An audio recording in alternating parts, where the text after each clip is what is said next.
Hey everyone, welcome to Mountain Beast Mysteries.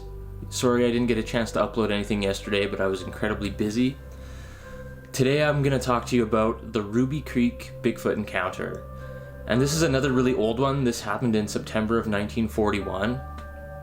And it's weird, it seems like these really old cases, like from the 40s and like the 20s, like the Albert Osman case and the Ape Canyon incident, they're way more intense and they're just crazier and a little bit more like violent and up close. But so September 1941, there was a family called the Chapmans, and it consisted of George Chapman and Jeannie Chapman, and then they had 4 kids.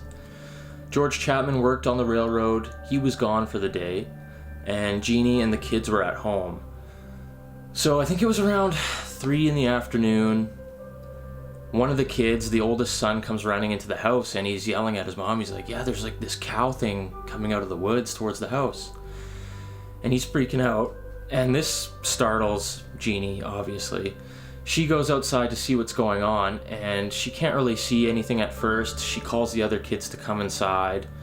They go inside and then she notices this creature standing there that's, a giant ape man, covered in hair.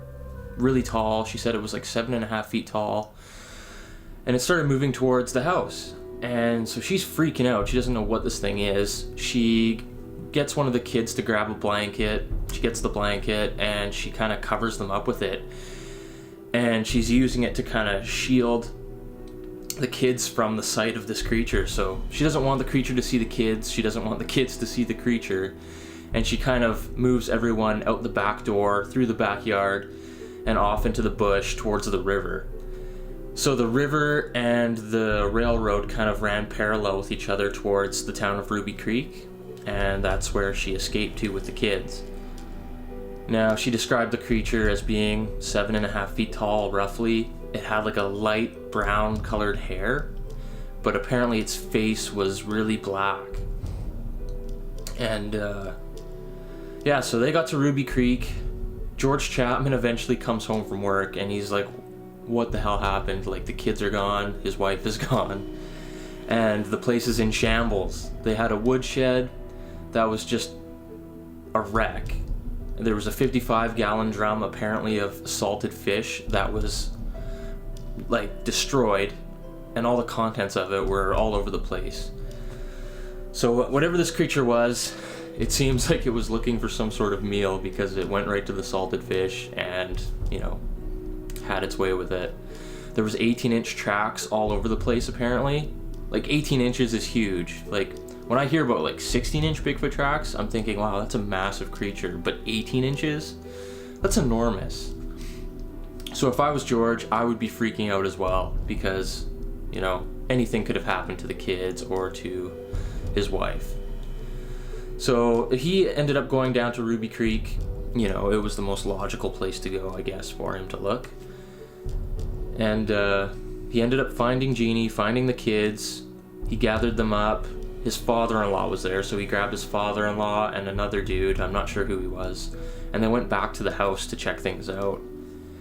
And I guess for the whole week after this incident, this creature, whatever it was, kept on coming back in the middle of the night. And they knew it was coming back because there was fresh tracks that would appear in the morning. And they were the same 18-inch tracks. And they would also hear it, making weird noises around 2 a.m., 3 a.m. in the middle of the night. So, very strange. When I hear, that it was making sounds, I always wonder to myself if it's the same kind of sounds as what Ron Moore had recorded back in the 70s. And I don't know, it's very weird. They say apparently in First Nations culture that if you see a Sasquatch, it can bring really bad luck. I don't know if it's true or not, but within 3 years after this happening, 3 of the children died. 2 of them from drowning and 1 of them died from some sort of sickness.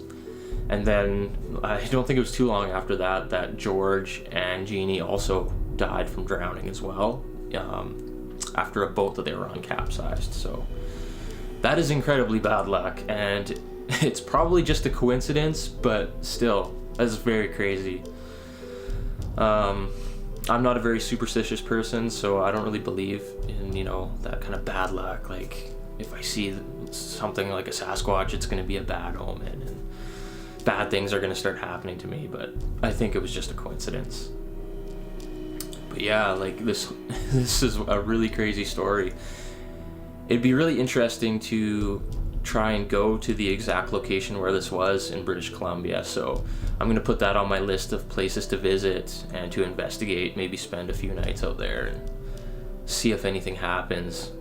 It's kind of hard to like investigate these old cases because they happened so long ago, and like pretty much everybody involved in this story has passed away, so you can't really interview a lot of people about it. But nonetheless, crazy story. I like all these old Bigfoot encounters because they just seem way more intense, and I don't know, they're very interesting. Another thing I wanted to bring up, I have two books here that I wanted to share with you, and they're my favorite books on the subject of Sasquatch. First one here is by Jeff Meldrum, Sasquatch Legend Meets Science.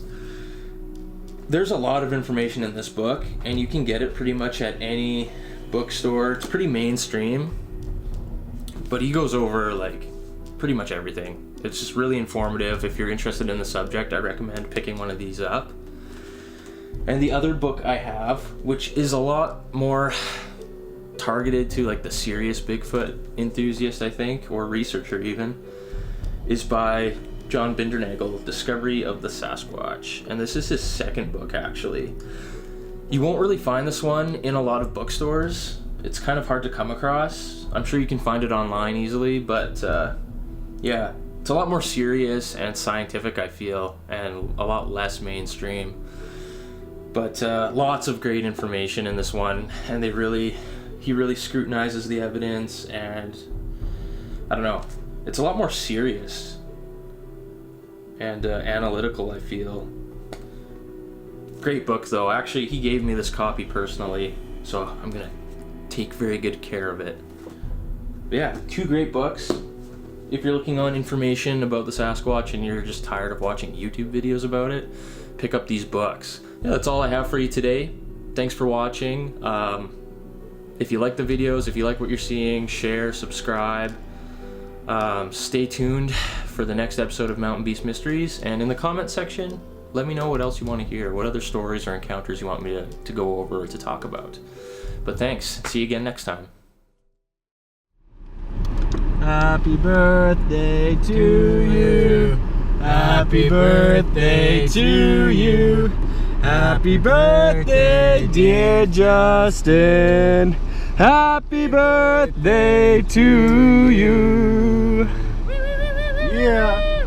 Alright, and now to find Sasquatch. You didn't even join in. What an asshole. The rain came right on my birthday. Just in time, eh? Yeah. I'm filming right now in case something happens to run in front of the road. That'd be the best birthday present ever. Yeah, no doubt, eh? Seems to be lightening up a bit, eh? Yeah. That fire's still going, Ty? Nice. Yeah, another 5 minutes and we'll be golden. Gives me time to charge the little battery here. Okay. You want one of them ciders? Okay. That cooler's back there. You want to crack in?